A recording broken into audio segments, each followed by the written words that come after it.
Morning, everyone. Welcome to Abilene Bible Church, and welcome to our communion table. And this is a time that we are,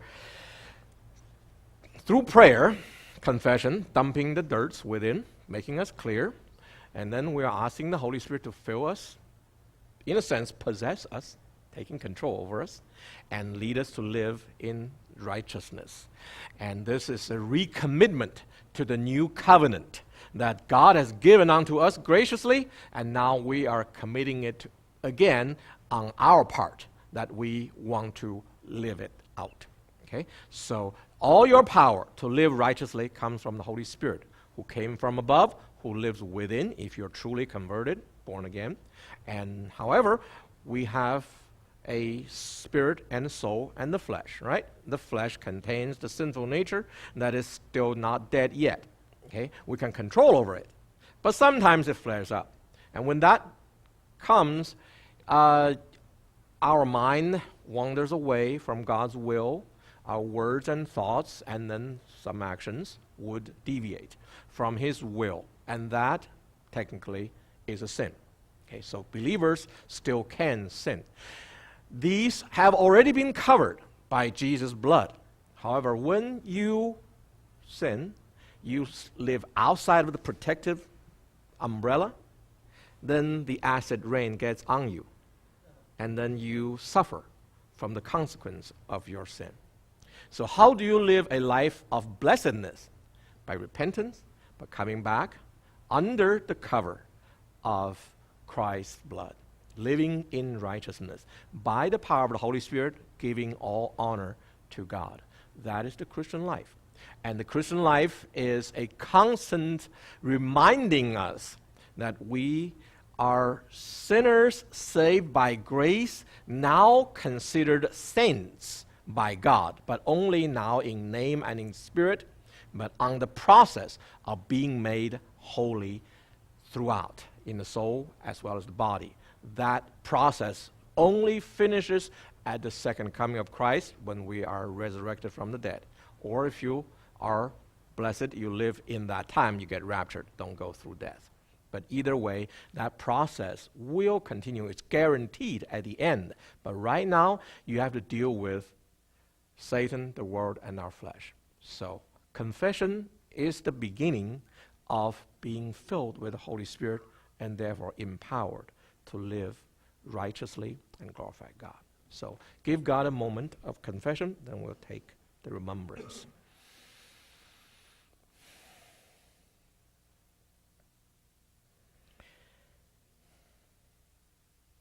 God, our Heavenly Father, we come to you with humility, recognizing that you are the holy God, our Creator, our head, our King, our Judge, and our Father. And you are holy, and we are not. You have created us with a free will so that we might know your love, and yet with free will you allowed the coming of sin and evil and suffering. And all of this for the purpose of someone within those who are suffering may recognize by comparison the goodness of Jesus Christ and come to Him in humility, accepting His grace, receiving His love, taking Him as personal Savior and Lord. And for those you have predesignated as the bride of Christ, the church, whom you have chosen before the foundation of the world, and you are making the number filled now. We are so glad that we are among the elect. We are those who have heard the gospel and believed, all because of your grace. You chose us, you worked in us, you led us to faith, and you are keeping us faithful. For this, we are coming to you to confess our sins, that we still have inconsistencies with the identity of being saints, but we are willing to commit to the new covenant which you have bestowed onto us, and we're willing to live it out by all our might. And since it's insufficient, we pray that your power will fill us as we confess our sins and as we pray to surrender the authority of our life to the Holy Spirit who lives in us, that He will keep us faithful and pure, and we may glorify Christ's name when He sees us. We pray that day come soon, but before then, Lord, may Your will be done on us. And we are taking the Father, the Son, the Holy Spirit as our God, the triune God, the true God, the only God who not only creates sovereignly, but also redeems and loves with sacrifice. The true God that has both the hard side and the soft side, who is both a judge and the redeemer. We come to you confessing the Trinity as the true God, and that we are under your sovereignty, and we are under the banner of love of Christ. So today we are here confessing, and we are here to receive again the control of the Holy Spirit over the helm of our life. And we pray that this is your will, since it is your will, as we confess and we pray that it shall be done. And by faith we receive that is already done. So now we will remember Christ's grace and then send us out, Father, to live a life that may glorify your name. We pray in Jesus' name. Amen. Psalm 8. O Lord our God, how majestic is your name in all the earth, who has displayed your splendor above the heavens. From the mouth of infants and nursing babies you have established strength because of your adversaries, to make the enemy and the revengeful cease. When I consider your heavens, the works of your fingers, the moon and the stars which you have ordained, what is man that you take thought of him, and the Son of Man that you care for him? Yet you have made him a little lower than the angels, and you crown him with glory and majesty. You made him to rule over the works of your hands. You have put all things under his feet, all sheep and oxen, and also the beasts of the field, the birds of the heavens, and the fish of the sea, whatever passes through the paths of the seas. O Lord our God, how majestic is your name in all the earth. God is great. He created the heavens and the earth by simply saying it, let there be. Okay, so God is a creator, but the Word of God is the direct creator. But when God said, let be, and there is. And in all the creations, the material universe is without personality. The angels have personhood, but they are servants. Human beings are the children of the household of God. And we have the potential for sonship if we receive the eternal Son who became Jesus Christ as our Savior and Lord.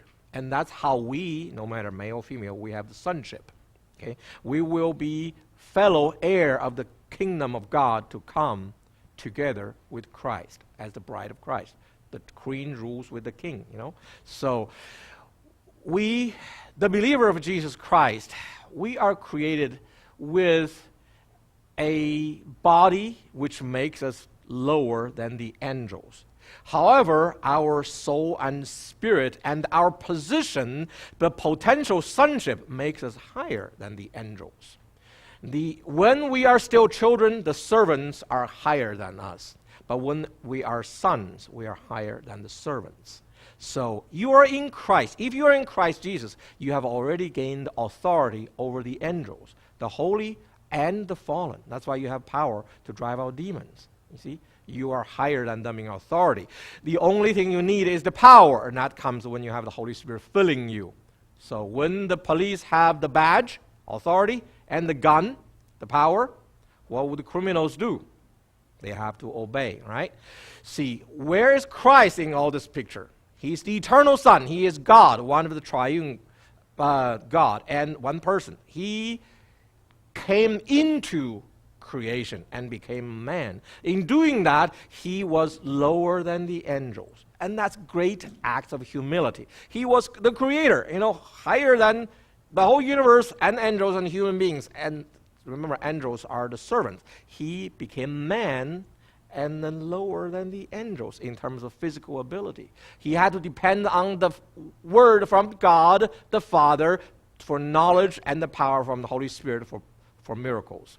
And in that sense, he became just like us.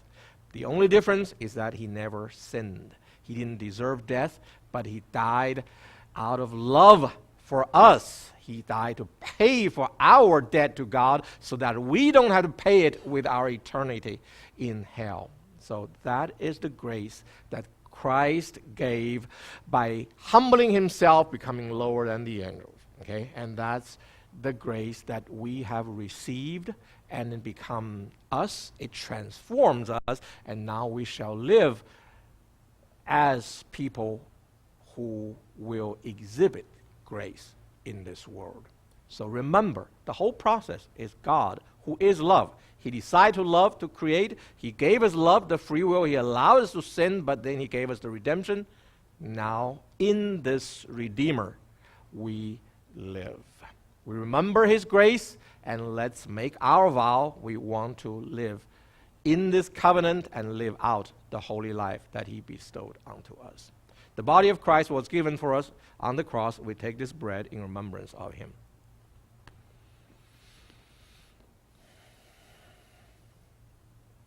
The blood of Christ was shed on the cross for us. We drink this in remembrance of him.